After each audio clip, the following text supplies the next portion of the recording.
let's continue on involuntary turnover because this is a really big issue. I don't know about you, but the aspect of walking into a meeting to terminate somebody, number one, whenever that happens, it should be done face to face. This whole thing of supervisors sending an email or a text or a letter to terminate somebody, I don't know where there's leadership in that at all. It looks more like they're kind of cower and hiding behind something else because they're afraid to take the responsibility. I'm making a decision that's going to have an impact on you. If that happens, you need to do it face to face. And I know it's hard. I know it's difficult, but that's what it takes to be the boss as you go through. Bosses sit down and they're leaders in the process. And this area is the hardest area to lead because you're dealing with somebody who could be emotionally distraught and you're facing face to face. And yes, that is part of the turf as you go through. Really, you want to always make sure you're using what we call progressive discipline or due process as you go through, that you're progressing from a light action to try to reform the person to a heavier action to finally termination.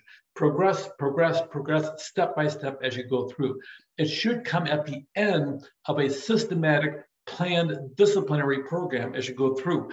A lot of union contracts have this in writing as you go through, and it would fare us well to make certain that union or not, that you have a formal written process as you go through, and we'll talk about that in just a second. And of all things, you document as you go through, and they have different punitive measures as you go through prior to termination. You also have alternate dispute resolution, which a lot of times you can actually have different mediators come in and deal with that in the process. And we'll talk about that in more depth as you go through. Here is a good list of what we call progressive discipline. So that way you're progressing from something here to something here, and they get more severe as you go through. The first offense, unofficial verbal warning. The documentation, you can have a witness present, a witness not present, but on the first offense as you go through, if you have an unofficial verbal warning, you go back to your workspace, you write it down and date it that I did this over here, because you may have a second offense and you go to a written warning. And in that written warning, you go back and refer to the first unofficial warning as you go through. On that first offense, maybe you sit down and you do the unofficial verbal warning, and then you go back to your office, you write it down, and you also send an email to clarify that on this day they talked to you about this concern. I hope you'll straighten it up in the process. That way the person has got it in writing and you have it in writing. Make certain you're documenting in that basis, because somebody, if you end up in a situation where they're being terminated, you'll regret not putting that in writing as you go through. The second offense should be stronger than something verbal. It should be something in writing as you go through. And the writing should be hand-delivered as you go through the process. You want to make certain you have that. And then the third offense, it's a second official warning, and you have a threat of temporary suspension as you go through. A lot of times the suspension, depending on the situation, you got to choose between a paid suspension or an unpaid suspension. People pay a lot more attention when their money is taken away from them for that process. Sometimes you have to start paying attention to certain specific laws. For instance, in California, employees, the public employees, have a right to their money for the work that they do. So you're going to take away a property right, is what the law defines it in California. You got to be careful that you're watching that as you go through. It's going to depend on your state laws as you go through and look at that. And the fourth offense, you have a temporary suspension or a last chance notification. You sit down to suspend them, and that suspension could be much longer than the third offense. We talked about the first suspension. Usually a first suspension is 3 to 5 days. For a major suspension, a 30-day suspension is pretty common as you go through. It's the last step before they get kicked out the door of the employee. Now, by the way, you don't really kick them out the door. You always make certain they go out with dignity and respect. But regardless, they need to know that this is their last chance as you go through.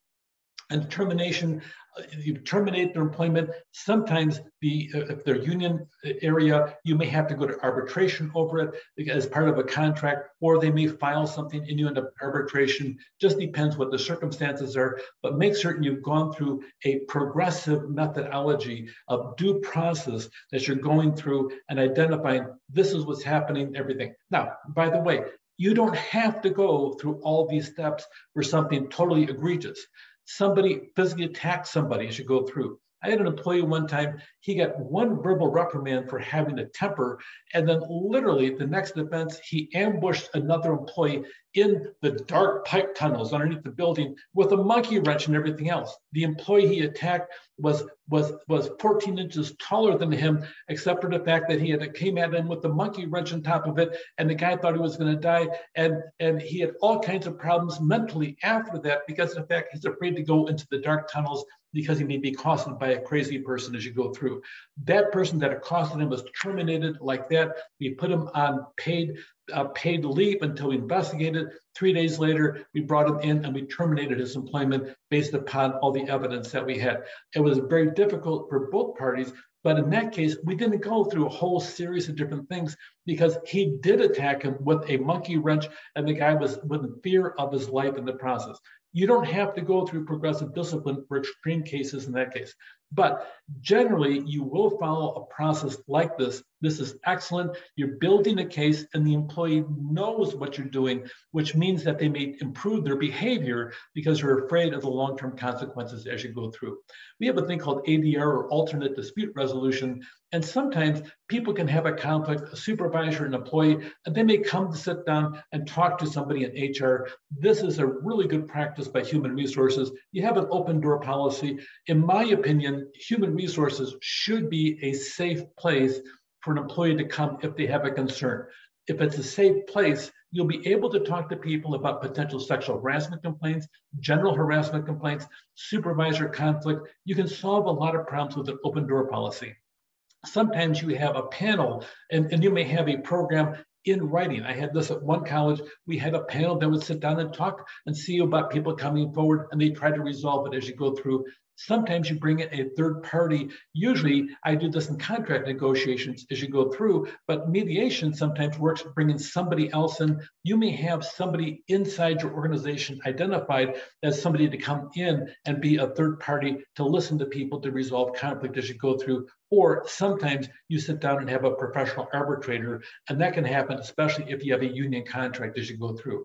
Regardless, here's 4 different ways of dealing with a way other than termination by having an alternate dispute resolution or ADR. Sometimes if an employee has a problem, you refer them to an EAP or an employee assistance program.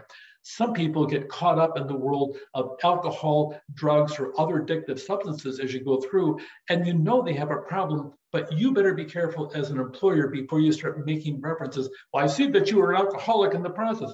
Number one, unless you're qualified to make that, you may be sued for making an allegation based upon one incident as you go through. So be cautious about that. Make certain before you start making comments that your first job is to deal with the work, not with the person. So be cautious on that. As soon as you open the door that they have an addictive problem, then all of a sudden you have a certain authority in an area you don't know about, but you also lose the ability to deal with just the work problem. And now all of a sudden they can come in on a disabled program as you go through. So be cautious about making statements that are inappropriate and you're not qualified to make from a legal perspective as you go through. An EAP really is a big help sometimes for a supervisor. Somebody may be bringing into work problems that they have outside of work.